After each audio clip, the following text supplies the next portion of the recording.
I think I'm on. Okay, I'm going to try and do just a few minutes. I just taught Kings 18 a few minutes ago, 30 minutes ago or so. I got an actual couple teaching videos coming up. I'm even doing some work right now. But sometimes things will kind of stick in my head. I don't want to do a lot of news. The big news was, did Trump at one point want to fire Robert Mueller, the special counsel? And that was top world news. I'm sure he did want to try and fire him because some of the actual conversation about the last year with some supporters of Trump on various conservative sites said, yes, you have the authority to fire him. And that is debatable, like some have debated that in the legal community. Does a president have executive authority? But why was it top news? Because he thought about doing it, and his counsel, the lawyer at the White House, said no, and kind of said, I'm going to quit if you fire Mueller, because it would be a big political scandal. But that was top world news yesterday. That's really no big thing. He kind of openly almost expressed, like, yeah, I might, or what you're seeing is a lot of stuff. But let me just get to what really kind of was irking me a little bit. Maybe the last week, I saw various places that I go, and sometimes I'll see people that are Christians, and I'll notice, like, sometimes they, like, get a little scared. And maybe they know me, and they, like, your friends, John, they're like, they might kill us, or it's like a real, scripture talks about us. One thing, the Christian community more than anything, is God, we are delivered from the fear of death, who has delivered us from the fear of death. So I notice a tremendous fear and intimidation among some that are leaders in the Christian community, and it's happened twice in the last maybe week. That, like, oh, there's John. Are your friends going to get us, John? Yes, they're out. They're out in Corpus Christi. They're out to. We give the worst image of fear, living secluded Christian lives, but when we engage in society and the reality of things, even one of my friends was telling me yesterday, I was going to joke about it. I said, man, I haven't seen one of the guys in a while. It's a friend. He said, oh, John, I ran into him the other day. And he said, yeah, John's a little nuts on his videos. Maybe that's why I haven't seen him. And people get intimidated. That's not my intent, but that was just irking me to see. Not so much from any of my buddies. I was going to kid him and say, oh, I know why you haven't been around for a while, brother. The spirit of fear. And it's happened before, and but it made me think that there are a lot of Christians who are voices, even in our community. Maybe they're involved in writing Christian newsletters, and one that happens to be. And then, but their Christian lives are primarily, they mean to do well, they're involved in things. But when it comes to any, like, engagement in the community, there's a tremendous fear.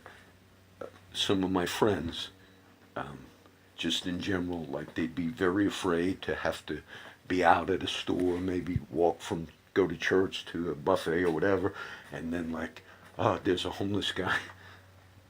And it's such a terrible testimony, because what we are supposed to be about, part of I taught Kings 18, but it was about Elijah the prophet. That'll be like in a week that is coming up.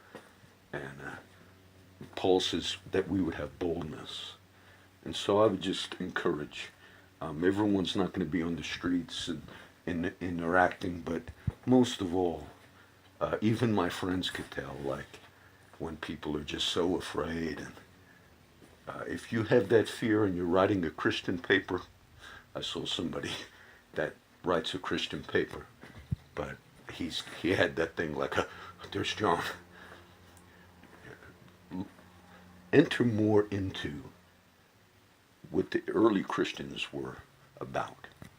We're all not laying our lives down like they did, but they had the boldness to go before whatever Pilate or whatever situations they were in. Jesus himself before Pilate, saying, don't you know we have the power to take your life? And Jesus says, you have no power except what my Father gave you.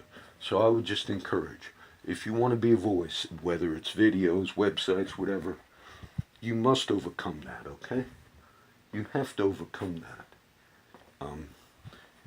I've also felt that it was a bad testimony for the churches that hire security. And I understand a lot of good churches do those types of things. We need cops at our services. Whether it's something might go wrong, we need protection. All of that is a very bad testimony, okay? When I do go to the Catholic Cathedral, which it's been a couple months, we have no cops there, okay? That's a historic Catholic cathedral, been around for many years. There's even a little security when I'm at St. Patrick's in New York City, because that's kind of considered a spot that you got to be careful with the terrorists and all. And I enjoy when I go to St. Patrick's Cathedral in New York. Okay, they have somewhat of a security. Like I said, if there's any place that should have one, it would be something like that, because of the history of what's happened in New York City. But even when I walk in, they don't, if you're bringing in like a backpack, they have a security check you, but they have mass every day, and sometimes I'll catch that noon or 11:30 mass, and it's still open. And so for the testimony, I would just say, for you pastors, leaders, Christians, my friends are not out to kill you. You see my friends maybe with tattoos or convicts or whatever, many of them have testimonies. And then they see the other side of the church. Christians living in their secluded lives, being blessed, being happy, and then living in fear. And that's happened twice in the last week, where I noticed like some people avoided me. And certainly, maybe they say, because John goes off sometimes. But whether it's, my friends, when you see people on the street and you're stopping at a Circle K or whatever, and you're claimed to be a believer, and then you're in and out or don't get out of your car, and it's very terrible testimony. It's a very terrible testimony. Jesus was out engaging, and he had people around him, some that were radicals. Simon the Zealot, not Simon Peter. And look, those first century zealots were radicals, meaning they were almost like a guerrilla warfare group that was wanting to rise up against Rome. So who's protecting Jesus? Did they have all the security around them? All right, so that just irked me somewhat, because it's easy to be a believer, to want to speak to the community, write about belief in God, our protector, our salvation, our rock. From him cometh our salvation, meaning deliverance. And then we trust in men. Please give us security. Please, we're afraid. Please, John's friends are out. They might get us all. That's really a word to some of you, because it's a rebuke to some of you.